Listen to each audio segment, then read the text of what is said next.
Hola, ¿cómo están? Espero que este video los encuentre lo mejor posible. Si lo están viendo es porque efectivamente se implementó el sistema de aula virtual debido a las razones de público y notorio. Por las dudas aclaro que hoy es viernes 20 de marzo de 2020. Y bueno, la idea es darles la introducción y la bienvenida a esta cursada. Estamos en la comisión número 5 de Teoría Constitucional, cuyo titular es el profesor Eduardo Jiménez. En esta comisión número 5 me acompañan Santiago Martín y Fabián Rickert. Mi nombre es Agustín Velasco.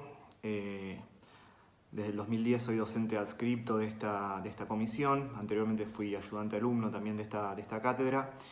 Y bueno, contarles un poco cuáles son los lineamientos generales de la comisión, de la materia, y dar algunas introducciones o precisiones sobre los temas que van a abordar conmigo o con mi asistencia en la medida que estos medios lo permitan, y esperemos eventualmente presencialmente si la situación se soluciona. Primero, aclarar que estas clases son un complemento a las lecturas obligatorias que seguramente el profesor Jiménez les ha comentado. Yo, a riesgo de ser reiterativo, les comento que en la página del profesor Jiménez, que es profesorjimenez.com.ar, pueden encontrar bibliografía, pueden encontrar su libro y pueden encontrar también otros textos complementarios. Respecto a cada tema específico, nosotros vamos a dejar adjunta bibliografía y nos pueden consultar al respecto.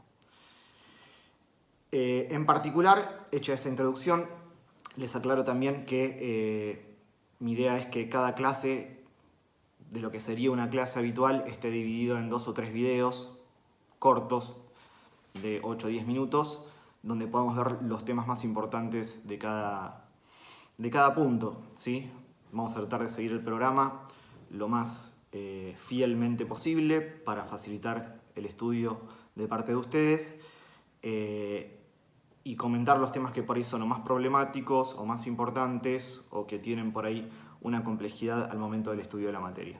En particular, conmigo vamos a ver las bolillas número 3 y número 4 del programa, que son las que tienen que ver con supremacía constitucional y poder constituyente. Esta entonces es la primera clase de supremacía constitucional.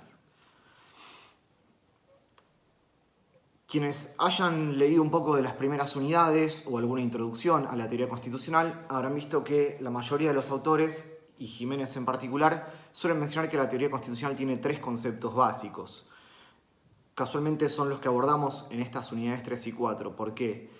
Para Jiménez el primer concepto básico de la teoría constitucional es el poder constituyente, que vamos a estudiar en la unidad número 4, y que tiene que ver con cómo se crea o cómo se modifica una constitución. Vamos a ver que hay distintos tipos de poder constituyente, distintas clasificaciones y distintos requisitos. Para que estas constituciones puedan motorizarse o moverse o funcionar como fundamento y como cúspide de este sistema constitucional, aparece el principio de supremacía constitucional que vamos a abordar ahora. Y por supuesto, uno de los terceros conceptos, uno de los conceptos esenciales que viene a completar esta trilogía es la idea de control constitucional, ¿sí? Como forma de justamente asegurar la vigencia de la Constitución y su supremacía. Antes de entrar al concepto de supremacía constitucional, lo que tendríamos que decir es que es un principio del derecho constitucional, la supremacía. Entonces, partiendo de elementos que ustedes seguramente estudiaron en Teoría General del Derecho, muchos dicen que el derecho se compone principalmente de normas y de principios, ¿sí? Y el derecho constitucional, el derecho en general y el derecho constitucional en particular, tiene una serie de principios. La supremacía constitucional es justamente uno de esos principios. ¿Qué son los principios? Bueno, podemos tomar una definición. A mí me gusta la definición de Ronald Dworkin, que dice que son estándares básicos de justicia y de moralidad. Por supuesto que se aceptan otras definiciones de principios, y es que justamente la esencia de los principios es que son dinámicos, que son fluidos y que admiten un alto grado de interpretación. Por ahora, porque no es uno de los temas principales, no es uno de los temas de la unidad, podemos diferenciar las reglas de los principios, ¿sí? Las reglas son generalmente estrictas. Podemos pensar, por ejemplo, cuando la ley establece que los trabajadores en huelga deben garantizar los servicios mínimos. Bueno, eso es justamente una regla. Ahora, un principio sería aquel que establece la Constitución, que dice que los trabajadores tienen derecho a hacer huelgas. Esa forma de proteger el trabajo es un principio. La Constitución, en general, o dicho de otra manera, diferenciar los principios de las reglas muchas veces equivale de alguna forma a diferenciar la ley de la Constitución. Como explica Zagrebelsky, la noción de principio es muy importante en el derecho y en el derecho constitucional y tiene consecuencias muy importantes al momento en que los jueces y las juezas aplican la ley y de alguna forma resuelven conflictos.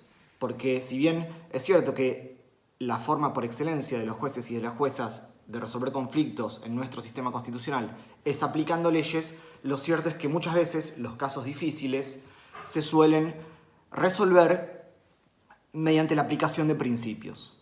Por ejemplo, si bien hay una norma legal, la ley de estupefacientes, que establece que la tenencia de estupefacientes para consumo personal, o aun cuando sea para consumo personal, es una conducta punible, lo cierto es que a través de la interpretación del principio de reserva y el principio de autonomía personal derivados del artículo 19 de la Constitución, la Corte Suprema y los tribunales en general han entendido que ese tipo de conductas, en la medida, reitero, que se trate de tenencia para consumo personal, no resultan punibles en nuestro sistema. Esto como una breve introducción de cuál es la diferencia entre las reglas y los principios. En este contexto, la supremacía constitucional es un principio esencial del derecho constitucional o la teoría constitucional.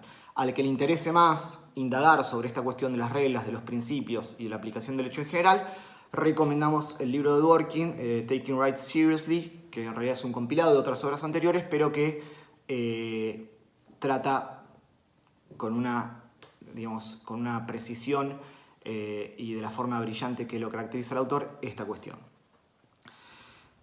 Ahora bien, yendo a la cuestión de la supremacía constitucional, vamos a trabajar este concepto de distintas maneras. Yo lo que quiero adelantar ahora es que la supremacía funciona como una forma de limitar el poder. ¿Limitar el poder de quién? No solo de los poderes constituidos, es decir, de los gobernantes, dicho de manera laxa, de los poderes del Estado, del presidente, de los legisladores y de los jueces y juezas, sino también de los ciudadanos, de los gobernados, que de alguna manera también tienen que adaptar sus conductas a esta supremacía de la Constitución.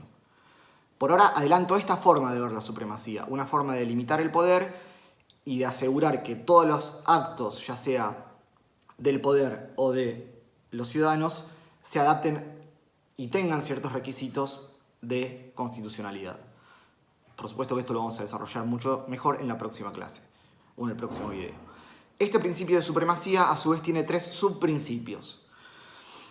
El primero es el de unidad, mediante el cual se entiende que todos estos diversos elementos de la teoría constitucional funcionan en forma sistémica y no estanca.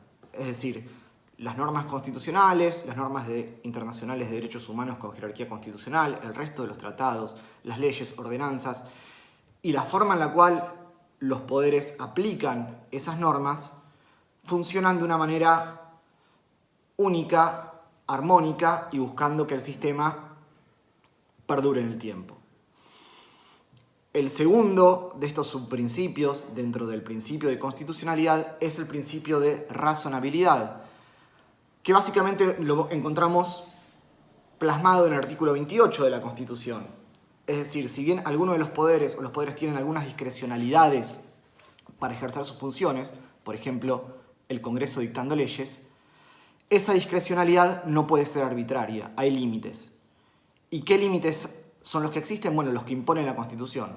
Lo que dice el artículo 28, básicamente, es que las leyes que reglamentan derechos no pueden desnaturalizarlos regulándolos de una manera en la cual su espíritu quede difuminado o quede borrado o contrario a lo que la Constitución establece, ¿sí?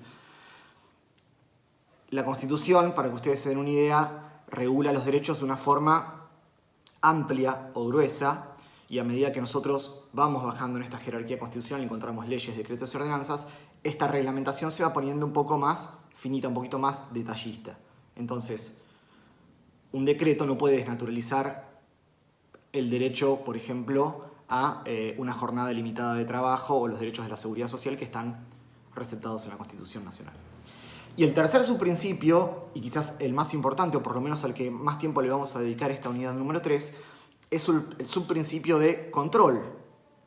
Porque esta supremacía de la Constitución, con los alcances, garantías y definiciones que vamos a ver en el próximo video, tiene que asegurarse de alguna forma. Es decir, si hay algún acto que de alguna manera contraría los principios de la Constitución Nacional, ese acto tiene que ser, vamos a decir ahora, controlado. Vamos a ver después con qué efectos. Adelanto, en nuestro sistema, este control de constitucionalidad está ejercido en forma preeminente por los jueces. Ya vamos a ver después por qué jueces, de qué manera, con qué alcances y con qué efectos. Para terminar este primer video, vamos a pensar un poco de dónde viene o cuál es el origen de esta supremacía constitucional. Porque ustedes van a leer en los manuales, en los libros, que muchos autores entienden que esta supremacía constitucional se desprende del artículo 31.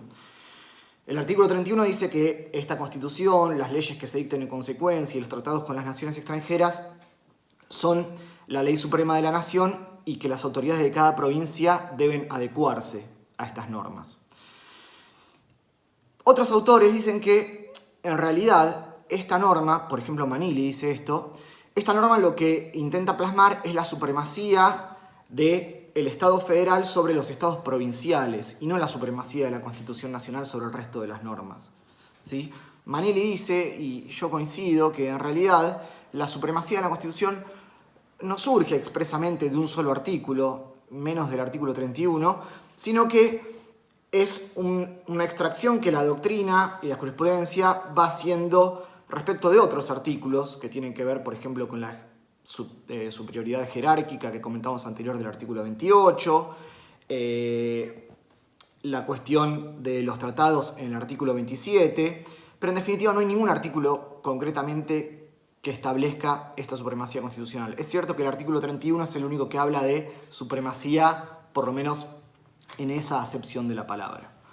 Pero vamos a ver, y para finalizar, decimos que tanto la supremacía como el control tienen una construcción un poco más compleja y no necesariamente tan normativa.